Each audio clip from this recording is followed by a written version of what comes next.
With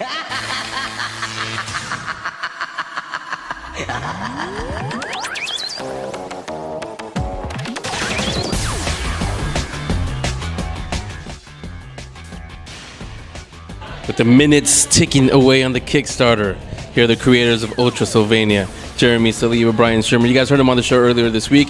Now you get to see them and see the comics. How are you guys doing? Fantastic. Great. That's my turn. So, in case you did miss them on the show and you don't know, this is the first time you're hearing about Ultrasylvania. What is Ultrasylvania? Ultrasylvania is basically an alternate history comic where Frankenstein and Dracula are world leaders. If that doesn't get you, nothing else will. So talk about it. It's a pretty interesting the history of how this came together. Either one of you take it. How did this project come together? Well, ultimately, Brian, the writer, was on vacation in Europe, and the inspiration struck. What if Dracula was a world leader instead of just a creature hiding in the shadows? And as a result of that, the idea was germinating and staying with him. And both of our ties to the Academy, a friend of ours came to us and said, "Why don't you make a class out of this, where you can have students do professional grade work on the story project, and you can produce a comic book for everyone to enjoy." And so we were able to handpick the best of the best, the cream of the crop from the School of Illustration at the Academy of Art. And in 15 weeks, the first batch of students put together one book. Another semester, another 15 weeks, they did the second book. And we're ticking down right now for the Kickstarter to print the third volume. And I'm happy to say that we're way past our goal, and the book's going to happen, and it's a great night. Yeah, as we're recording this, it's literally what like 20 minutes? If that. Yeah, we're counting down. You've been checking it. Where are we exactly? Last I looked, I think we were at 10,950 something. And what's that going to get him once we reach that goal or just surpass it by number? What's that going to go to? Go ahead. For the $11,000 stretch goal, which we have set up, what's the stretch goal for 11,000? If we get to 11,000 on top of the book itself being printed and all the extra little bonuses that people are going to get, posters, postcards, etc. If we get to 11,000, the stretch goal that we've got enabled is an audio play. We're actually going to have people get together and record something like the old time Orson Welles Mercury Theater type recording of an original Ultrasylvania story. The Mercury Theater on the Air presents Ultrasylvania. Something like that. We will dig up Orson Welles and give him some wine, and he'll be more than happy to do a little something for us. It is about monsters and stuff after all. So look right into the camera. All the backers who got you way past the goal, give them a thank you. A huge thank you. Yes, we absolutely couldn't do it without you all. And Jeremy? You made the book what it has become. Thank you for your support. Because of that, we and all these students now have a book that's out there for industry people to enjoy. And if you guys don't have the book, where's Volume 1? Volume 1, Volume 2, 3 minutes away from getting out there to you guys. Jump on board, it's a little too late by the time you watch this for the Kickstarter, but you can get it on website. Amazon, Comixology, both Volume 1's available on both Comixology and Amazon. Volume 2's available on Amazon, and soon to be plans to have it on Comixology. Yes. So you go, Jeremy, Brian, Ultrasylvania. You guys got to hear on the Geek Speak Show. So we heard from the two creators of Ultrasylvania. Now let's meet the people really behind the story. One of them is Nathan. How you doing, Nathan? Good. How are you? So you're one of the artists that worked on which volume? The third. The third one that's about to come out. We are literally taking the minutes away within the Kickstarter. So what was it like working on this project? It was actually a lot of fun. I met a lot of really talented artists. I think that was the best thing to bring away from it. And to get something printed right out of college is an amazing thing. I talked about this with Brian and Jeremy when they were on the show earlier this week, but you actually got to do it. You were there. So as the student who worked on the Ultrasylvania project, what did you get out of this working with two pros like Brian and Jeremy? It was a learning experience. It was a way of exposing myself to a professional working environment with something that actually created a product rather than a lot of what I had previously experienced in school, which was making hypothetical things. This is an actual an actual book, and so I was able to work based on a script that an actual writer wrote, and then have an editor actually edit my work, and that's the best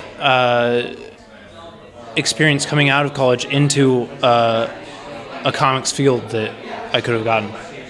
If anything, this is the perfect answer to when mom and dad say, "Well, what are you doing in school?" Well, hello, look at this. Yeah, I can show them the book and say, "Here, this is what I've been working on for a semester or two." And as a parent, I can say, money's being well spent. So, what do you hope to do? I mean, I know you took this on Ultrasylvania as because it's just a cool project. But what are your goals? What do you plan to do after? Comics mainly. I would consider myself more of a cartoonist, but I definitely dabble in illustration, and I'm a strong comic fan and creator, and so that's my hope, is to eventually get paid to do what I love, which is making comics. Now, somebody who is trying to be in your shoes, let me get your point of view on this. We asked Brian, both of the guys earlier.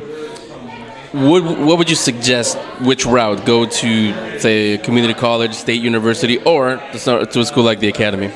I would say either. I think both are valid. It depends on the way you work. I benefited from the Academy because I needed that extra push, I think, but I know a lot of people who can also benefit from working on their own. I think they're both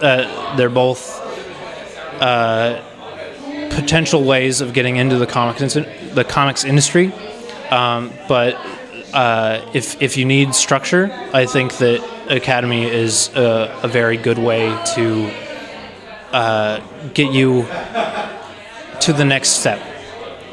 Plus, you get to work on projects like Ultrasylvania. Yeah, definitely. That doesn't hurt. Yeah. So it's Nathan again, one of the many artists that worked on Ultrasylvania, Volume 1, Volume 2, Volume 3, where you can see Nathan's work. Again, I would say seconds now from being unveiled to ending the Kickstarter and being unveiled to the world. So Nathan, thanks a lot. Wish you nothing but success. Thanks.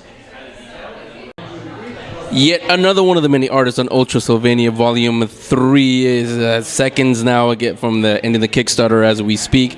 So, Joseph, what was it like working on Ultrasylvania? It's an amazing experience. I've never really worked on a comic book before. I've always wanted to become a comic book artist since I was little. So, working with Jeremy and Brian was an amazing experience. They taught me a lot of stuff about, comic book paneling and all that. Plus the story.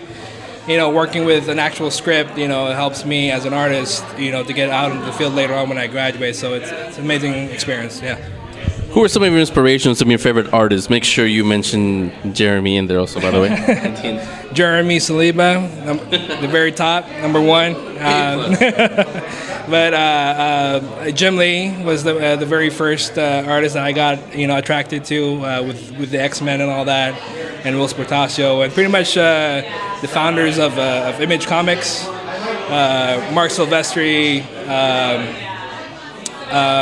Eric Larson, Rob Liefeld, even though a lot of people talk shit about him, but Hi, I know they listen to the show, so friends of ours.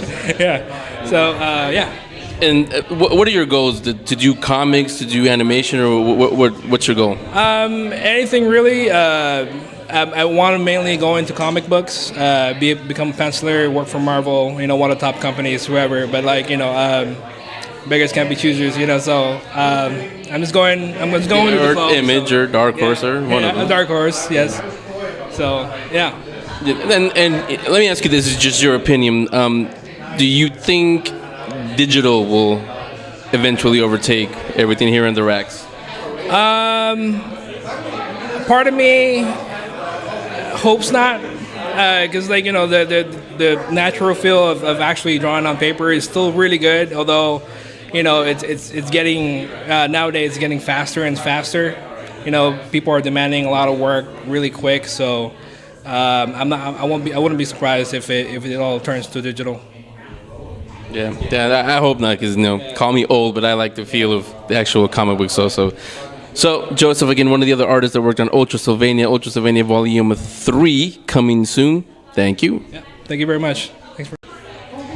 And yet another one of the artists that worked on 2 and Volume 3 of Ultrasylvania. Volume 3, again, seconds away from the Kickstarter ending and being unveiled to all of you guys. So, what was it like working on Ultrasylvania, either one of the volumes? It was great. It was my first real experience working on an actual complete comic book.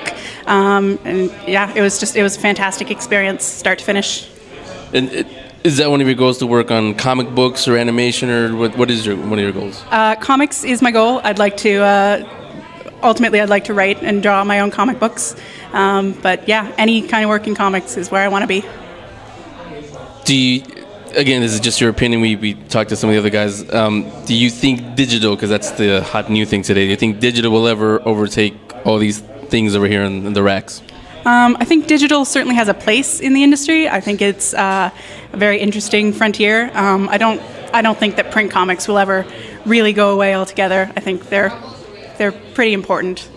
I hope they won't go away either. So, last thing, they're watching you, your backers on the Volume 2, now Volume 3. Look right into the camera, give them a thank you. Thank you so much for helping us get Ultrasylvania into reality. We really appreciate it. Thank you.